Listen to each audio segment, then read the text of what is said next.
ನಮಸ್ಕಾರ ಸ್ನೇಹಿತರೆ, ರಾಜ್ಯದ ಶ್ರೀಮಂತ ದೇವಸ್ಥಾನ ಯಾವುದು? ಕಳೆದ ವರ್ಷ ಅತಿ ಹೆಚ್ಚು ಆದಾಯ ಗಳಿಸಿದ್ದು ಯಾವ ದೇವಸ್ಥಾನ ಗೊತ್ತಾ?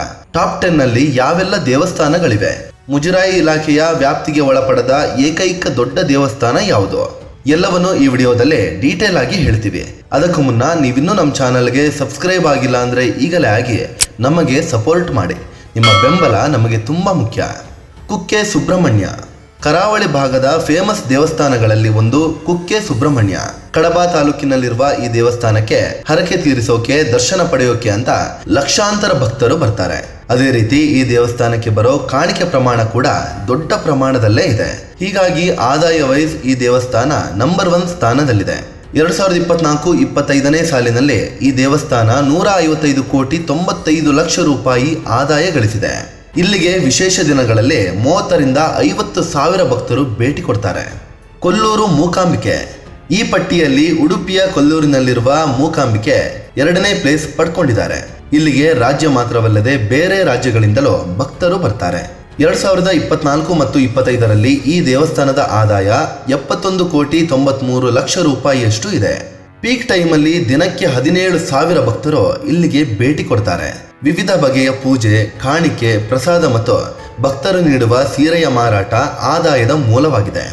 ಮೈಸೂರು ಚಾಮುಂಡೇಶ್ವರಿ ಅರಮನೆ ನಗರಿ ಮೈಸೂರಿನಲ್ಲಿರುವ ಚಾಮುಂಡಿ ದೇಗುಲ ಇತಿಹಾಸ ಪ್ರಸಿದ್ಧ ದೇಗುಲವಾಗಿದೆ.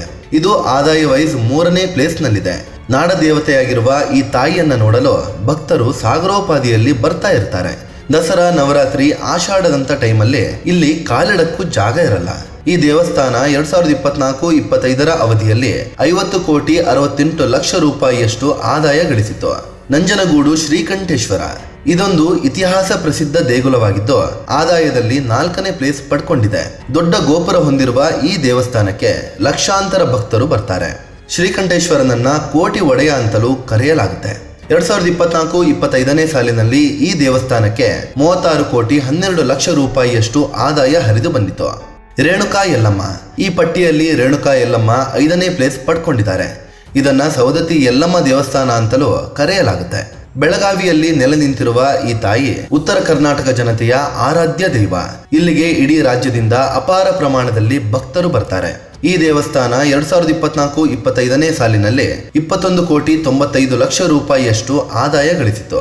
ಯಡಿಯೂರು ಸಿದ್ಧಲಿಂಗೇಶ್ವರ ತುಮಕೂರು ಜಿಲ್ಲೆಯ ಕುಣಿಗಲ್ ತಾಲೂಕಿನ ಯಡಿಯೂರು ಸಿದ್ಧಲಿಂಗೇಶ್ವರ ಸ್ವಾಮಿ ದೇವಸ್ಥಾನ ಈ ಪಟ್ಟಿಯಲ್ಲಿ 6ನೇ ಸ್ಥಾನದಲ್ಲಿ ಬರುತ್ತೆ. ಇದು ಕೂಡ ದೊಡ್ಡ ಮಟ್ಟದಲ್ಲಿ ಭಕ್ತರ ಗುಂಪು ಹೊಂದಿದ್ದು ಅಪಾರ ಪ್ರಮಾಣದ ಕಾಣಿಕೆಯನ್ನ ಸಂಗ್ರಹಿಸುತ್ತೆ. 2024-25ನೇ ಸಾಲಿನಲ್ಲಿ ಈ ದೇವಸ್ಥಾನದ ಆದಾಯ 21 ಕೋಟಿ 82 ಲಕ್ಷ ರೂಪಾಯಿಯಷ್ಟು ಇತ್ತು. ಹುಲಿಗೆಮ್ಮ ಕೊಪ್ಪಳ ಜಿಲ್ಲೆಯ ಹುಲಿಗಿಯಲ್ಲಿರುವ ಹುಲಿಗೆಮ್ಮ ದೇವಸ್ಥಾನ ಈ ಪಟ್ಟಿಯಲ್ಲಿ 7ನೇ ಸ್ಥಾನ ಪಡ್ಕೊಂಡಿದೆ. ಇಲ್ಲಿ ನಿತ್ಯವೂ ಸಾವಿರಾರು ಭಕ್ತರು ಬಂದು ಅಮ್ಮನ ದರ್ಶನವನ್ನ ಪಡಿತಾರೆ. ಅಂದಹಾಗೆ ಈ ದೇವಸ್ಥಾನ 2024-25ನೇ ಸಾಲಿನಲ್ಲಿ 17 ಕೋಟಿ 30 ಲಕ್ಷ ರೂಪಾಯಿಯಷ್ಟು ಆದಾಯ ಗಳಿಸಿತು. ಮಂದಾರ್ತಿ ದುರ್ಗಾ ಪರಮೇಶ್ವರಿ ಉಡುಪಿ ಜಿಲ್ಲೆಯಲ್ಲಿರುವ ಈ ದೇವಸ್ಥಾನ ಆದಾಯದಲ್ಲಿ 8ನೇ ಪ್ಲೇಸ್ನಲ್ಲಿದೆ. ಇಲ್ಲಿಗೆ ನಿತ್ಯವೂ ಸಾವಿರಾರು ಜನ ಭಕ್ತರು ಬರ್ತಾರೆ. ಅಮ್ಮನ ದರ್ಶನ ಪಡೆದು ಪುನೀತರಾಗ್ತಾರೆ. ಈ ದೇವಸ್ಥಾನ ಈ ಪಟ್ಟಿಯಲ್ಲಿ 8ನೇ ಸ್ಥಾನದಲ್ಲಿದೆ. 2024-25ನೇ ಸಾಲಿನಲ್ಲಿ 15 ಕೋಟಿ 27 ಲಕ್ಷ ರೂಪಾಯಿಯಷ್ಟು ಆದಾಯ ಗಳಿಸಿತು.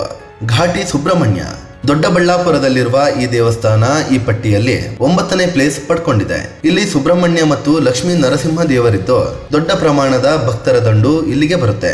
ಈ ದೇವಸ್ಥಾನ 2024-25ರ ಅವಧಿಯಲ್ಲಿ 13 ಕೋಟಿ 31 ಲಕ್ಷ ರೂಪಾಯಿಯಷ್ಟು ಆದಾಯ ಗಳಿಸಿದೆ. ಬನಶಂಕರಿ ಬೆಂಗಳೂರಿನ ಅತ್ಯಂತ ದೊಡ್ಡ ಮತ್ತು ಫೇಮಸ್ ದೇವಸ್ಥಾನಗಳಲ್ಲಿ ಬನಶಂಕರಿ ಅಮ್ಮನ ದೇವಸ್ಥಾನ ಕೂಡ ಒಂದು. ರಾಜ್ಯ ರಾಜಧಾನಿಯ ಅತ್ಯಂತ ಶ್ರೀಮಂತ ದೇವಸ್ಥಾನ ಕೂಡ ಇದೇ ಆಗಿದೆ. ಇಲ್ಲಿಗೆ ಪ್ರತಿದಿನ ಸಾವಿರಾರು ಭಕ್ತರು ಬರ್ತಾರೆ.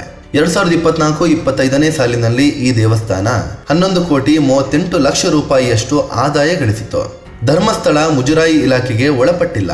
ರಾಜ್ಯದಲ್ಲಿ ಮುಜರಾಯಿ ಇಲಾಖೆ ವ್ಯಾಪ್ತಿಗೆ ಒಳಪಡದ ಏಕೈಕ ದೊಡ್ಡ ದೇವಸ್ಥಾನ ಅಂದ್ರೆ ಅದು ಧರ್ಮಸ್ಥಳ. ಇದು ಕೂಡ ಅತಿ ಹೆಚ್ಚು ಆದಾಯ ಗಳಿಸೋ ದೇವಸ್ಥಾನಗಳ ಪೈಕಿ ಒಂದಾಗಿದೆ.